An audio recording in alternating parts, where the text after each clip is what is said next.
My name is Jerry Latan. I own Sarasota Specialty Pharmacy for the last 10 years. This pharmacy's been here for almost 40 years under different names and the like. We have these monthly seminars that address wellness issues primarily. Most of my practitioners and what I do is wellness focused. We do a lot of nutritional consulting, a lot of nutritional supplementation. And we do compounding or customized medication, which several is area practitioners. An area that is totally different than your typical pharmacy. Help us understand the mind-body connection. And pain is in the headlines almost daily.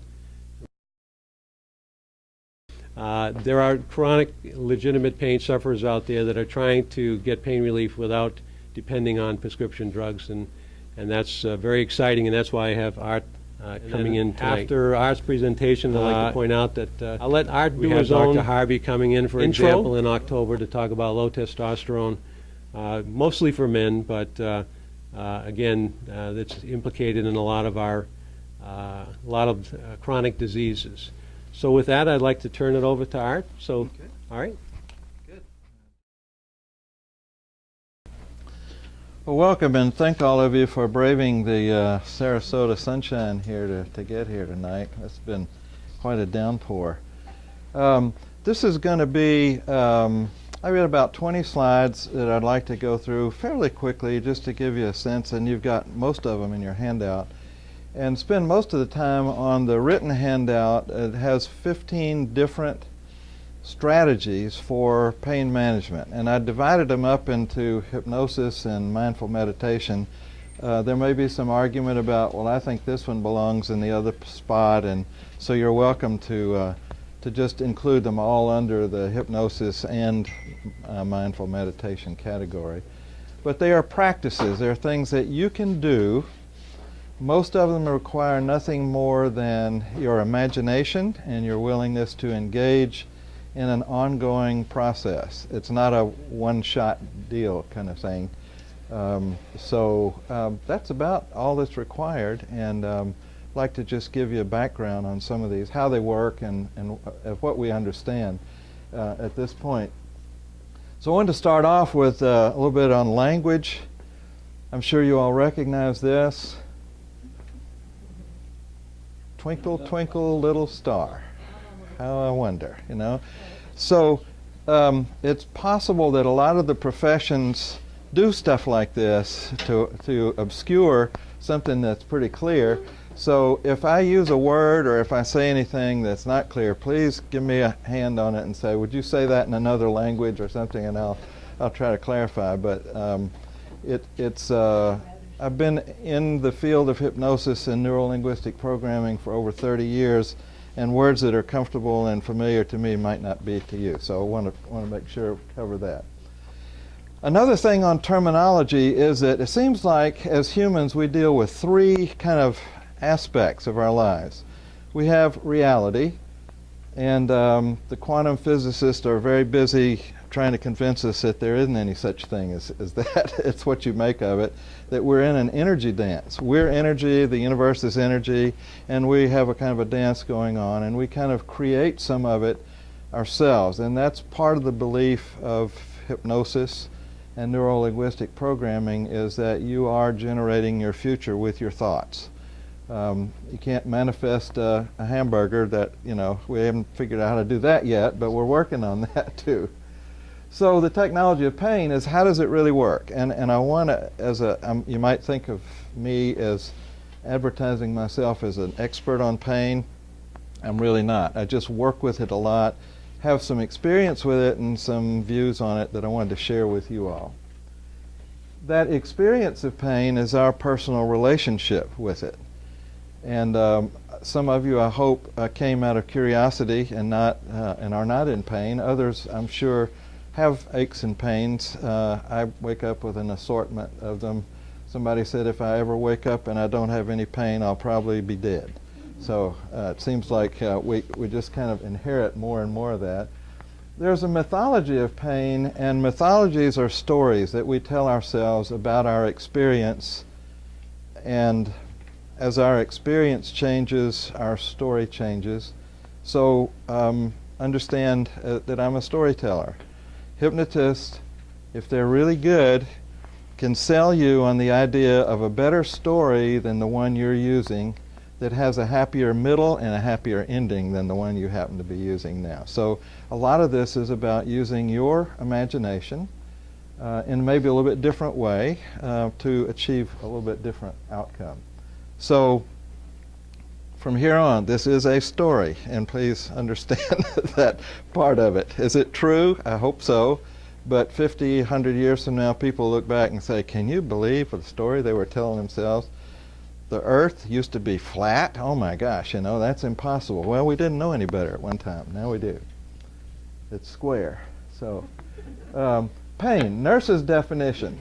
Whatever a client says pain is what pain is. It's one of the things that you cannot argue with somebody about. And just recently, the University of Colorado, in their research department, they have actually been able to photograph pain in the human brain. And they're going to use this to say, let's give this person pain medication A, and then look at their brain and see what happens. Did it shrink a little bit, or did it stay the same, or did it get worse? And then we'll give them medication B and compare that with A and see. So they're going to be tailor-making drugs that deal with your kind of pain in your body, which is a giant chemical factory. And some people respond to one kind and some another. One of the definitions we use is a symptom of a medical condition and should be addressed by an MD. This is a signal, a communication from your body, and you can't fool your body. You can fool your mind, can't fool your body. And if you don't pay your dues now, you'll be paying them later. If you need to make a change in your lifestyle and you don't do it, you can get away with it for a while, but your body will eventually let you know. It'll whisper at first, and then it'll speak to you, and then it'll shout. And you all know what that feels like. So we're going to get ahead of it before that happens. A message that says that something is not right. And that something could be any number of things. Lifestyle, eating, sleeping, stress, management, techniques, all these different things play a part in it. It's a pattern interrupt designed to get your attention to make this change that you need to make in order to have the pain go away. Find a different way of adapting to what you're doing in your life. So, dealing with this language again, one of the things I found that there's a difference between pain and suffering. Pain is inevitable, suffering is not. So want to sort of establish that is this is an interpretation that includes a lot more than just the physical things that are going on. And the interesting thing is we don't really know much about the physical part of it. There were, when I was in school, there was a theory that, and you touch something hot, and the little heat sensor nerve in your finger sent a nerve up to your message up to your brain, and your brain said, ouch, you know, take your hand away. It sent the message back, and then you drop back. And we found out later that that message does never get to the brain. It just goes to your spinal cord and activates a reflex. And so it's not that. The brain is involved. There are a lot of pains that we can explain. We have anticipatory pain, remembered pain, magnified pain. We even have phantom limb pain. People in the service that were brought in, they were missing a left arm, for example, and complained about a pain in their left wrist, which they didn't even have. So we're thinking, well, something else is going on.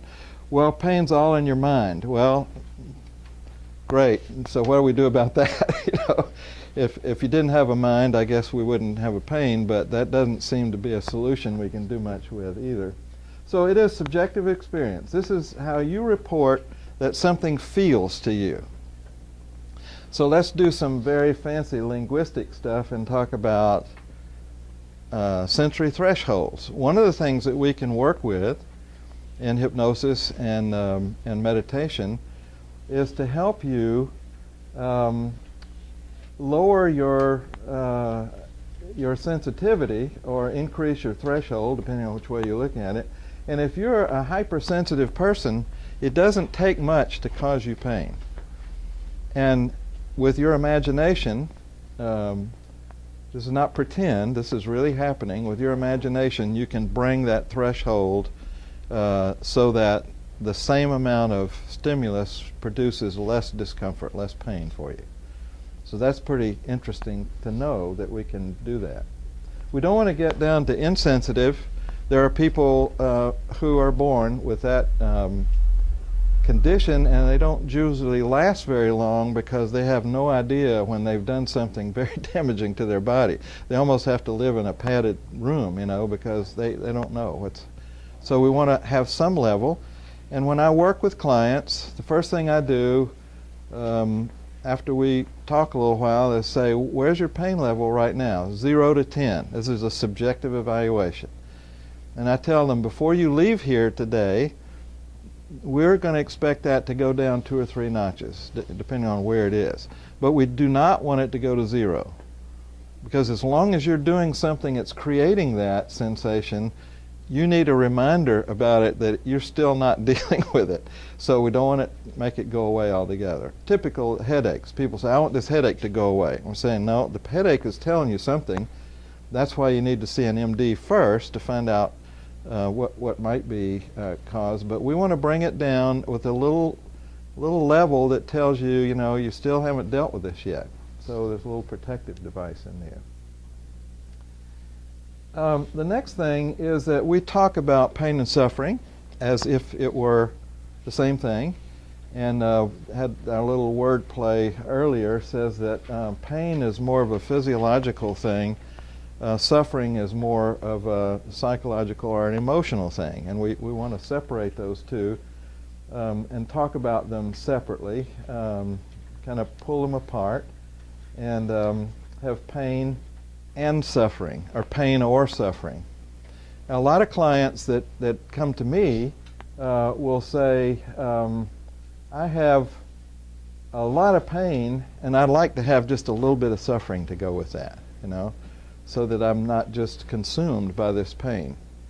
Other clients come in and say, I don't have much pain, but boy, I'm one of these hypersensitive people and I just suffer terribly from it. And so we got all kind of combinations. What I like to do is say, well, how about let's work on getting both of them as small as we can, but leave a little residual there so that you have something to work with. Talking about hypnosis, so you get an idea of what that is. I have a definition of hypnosis, very ambiguous, which is a good hypnotic definition. It's anything that causes you to go into a trance state. And you've all been hypnotized before, many, many times. That's one of my trick questions. Highway hypnosis, when you drive by your exit, oh, there goes, you know, I forgot to turn, you know. Good books, good movies, good discussions, sometimes good meals, all very hypnotic kind of things. It's that you sort of get lost in it, and you have an awareness of that, but not much else around it. Trance, on the other hand, and so hypnosis is a process that causes you to go into the trance. The trance itself, a couple of definitions. One is a mental state where you're paying attention to one thing pretty much exclusively, and you're not paying attention to anything else. By that definition, we're in trance about 99% of the time. So one of my goals as a client comes in is to get you out of your trance and get you into another trance that works better than the one that you're in right now. It's just kind of trance shifting, I guess you could call it. Another one, more traditional, is where there's a rapport that builds up between two people, the hypnotist and the client. And the reason for developing that rapport is that we have a factor that works when we're wide awake in our so-called beta state, and I'll tell you a little bit more about beta state. It's called critical factor. So if you want to make a change, your critical factor is alive and well when you're awake, And I could say, you know, in an hour and a half, when you leave here, your suffering level is going to reduce by 3 points. Now you may say, yeah, that's what I want. That's good. Your critical factor is back there saying, you believe that? I mean, that is preposterous. I mean, it has never happened before. What makes you think it's going to happen now? Blah, blah, blah, blah, blah, you know, and it just keeps going. And it argues against what you would be able to imagine. So one of the things that hypnosis does, and I'll show you how it works, is to quiet down critical factor. It's your gullibility detector. Good that we have it, because you don't buy bridges in swampland in Florida and things like that, because your critical factor is alive and well. It's evaluating what goes on. But it does get in the way of your being able to make changes. So we have a conscious mind, and it might look something like that. I enlarged it a lot. It's not really that big, but I wanted you to be able to see it, you know. And we have an unconscious, which is really bigger than that, bigger than this building and this shopping center, and probably bigger than Sarasota. We don't know what it will hold. But I like to think of the unconscious as like a hard disk, records everything that's ever happened to you from probably maybe conception and birth, whatever, at some early point. Every sound, sight, feeling, idea, taste, smell, whatever, it's all recorded. And people say, well, I can't remember that. Well, you really can remember it. You can't recall it, maybe, but it's stored. It's on the disk, and we can access it with hypnosis. The conscious mind is the part of you that makes decisions. It can make choice. The unconscious is like a hard disk. It doesn't choose anything. It just stores the stuff that goes on there. And it can pull some of that stuff back again. That's where every habit that you have stored on your hard disk. That's why you can do things without having to think about them. Like talk and walk and eat and drive a car. It's because you've gone through the process of transferring it from your conscious mind into your unconscious, and now you can execute those little subroutines or those little programs without having to really invest a lot of conscious effort in it anymore. So, a little bit about the two minds. So, if you were to hook us up to an EEG machine right now, I'm assuming all of us would be in what we call beta state, which is wide awake, normal, daily being awake. When we say I'm awake, that's usually what we mean. And that is 13 to 25 hertz for the scientists out there. Hertz is beats per second. So 13 to 25 beats every second. That may not sound like a lot, but if you tried to count 13 times in a second, it's just really ripping along. If you sit down after doing a task and you think, oh, I just want to relax, oh, it feels so good, you're moving into alpha. That's 9 to 12 hertz, and your body's slowing down, and so is your brain, and that's what we call relax or light trance state. If you continued sitting there, maybe in your comfortable chair in front of an exciting political discussion or football game or something like that, you might slip off into theta state, which we call a deeper trance. And this is the twilight zone, sort of. You're not asleep, but you're not awake either in these two middle ones. And then if you continued on, you'd go into normal delta sleep, which is 0.5 to 4 hertz. So my job as a hypnotist is to say, I want to keep you from going to sleep. Probably never heard that from a hypnotist. They say, sleep, sleep, Don't really want you to do that. I want you to go towards sleep, but not get there. And that's what we're used to doing. When we go to sleep, what we do is we start out here at beta, and then variously, either fast or slow, we go right here. These are pass-throughs. In hypnosis, they're the state that you want to stay in. So my job is to keep you from going to sleep, and you can't really do much about that because you're programmed from early in your life that when I leave beta, I'm going to delta. So I put my chair up where that I can reach your chair with my foot and kick it if you start snoring or doing something like that to keep from doing it. Your job is to get out of beta. And I can't do that. You have to do the relaxing and sort of let your mind and your body just kind of slow down. So alpha theta is where the magic happens, and that's what hypnotists use to make these changes possible for you. And so when you go to sleep, you're going this way. When you wake up, what you're really doing is going from delta back up through theta and alpha and back up to beta. Now, how many of you do that really fast? Nobody. Everybody kind of climbs up and gets your cup of coffee, walk around a little bit, So for a while, you're sort of transitioning through theta and alpha until you get back fully awake. How many of you go to sleep really fast? Couple do that. Okay, learn how to just zip right down through there. Though you would be a little bit of a problem for me because I'd have to interrupt you from making that journey all the way to keep you from going to sleep. Now alpha theta, the good thing about it is that's where critical factor begins to fade out.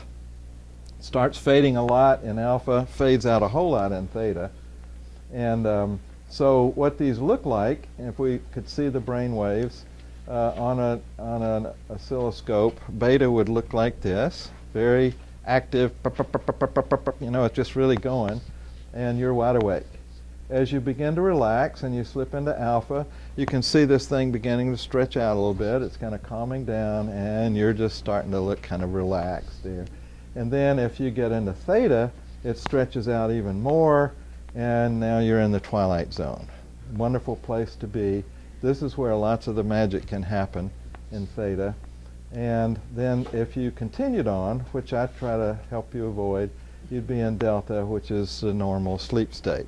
Now, I have ways to tell whether you're sleeping or not, and I'm looking for indications from you to see whether any of these things are happening, and I know right away that you've gone to sleep on me. And snoring is another one that I use. And so I'd kick the chair a little bit, say, come back, don't come all the way back, but come back a little bit, because you need to be able, there's nothing wrong with sleep, but except that you filter out most of the sounds unless they're urgent, like a baby crying or an alarm clock. And well, men aren't sensitive to baby crying, but women are highly sensitive to that. So critical faculty, this part that distinguishes between what's real and what am I imagining. And it's really the part that really cares about that kind of a distinction. The unconscious doesn't really care about whether it's real or whether it's just imagination. It's just storing it. It doesn't make any difference. Is it something that you believe, or something's told you to believe, or you read it in a book and you believe it? Well, it just stores it in there as data. So the waking state, we have our conscious mind, our unconscious mind, and we have critical faculty sitting out here evaluating everything that comes in. And when we move into the hypnotic state, critical faculty just goes away. It's depotentiated, or it fades into the background. And so it's kind of a willful suspension of disbelief. That's a fancy way of saying it. I just say it's your imagination. That's all that's required in order to be really good at this. Changing to another topic of mindful meditation, and I have a trouble sometimes distinguishing between these because I've already said that we're always in a trance, so that means we're always hypnotized. And this is something you can do while you're in a trance here. Being present in the present moment all the time without judgment. And so I'm going to tell you how to use that. A lot of our being conscious is not present.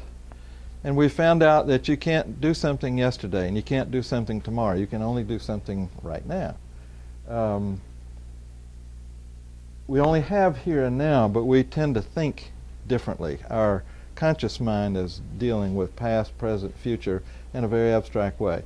Your unconscious mind, always present in the present, has to be because it's running your body. 70 trillion cells. It's on a first-name basis with every one of them, running your digestive system, respiratory, circulatory, and all your organs, the whole chemical system of your body. And so it can't afford to take a vacation and go, I'm going to think about what I did yesterday. It's got to be right here running that big, complicated system and running it all in the background. We don't even have to be aware of it. So meditation is an inwardly directed focus of attention. And in mindful meditation, it's absent of any criticism or judgment or any doing. There are a lot of meditation themes that have you do something. You're emptying your mind or you're doing something. This is just being in the present moment and not trying to fix anything, not really having a conscious thought or a critical thought or anything, just being. So I want to tell you a little bit about how to use some of these now. And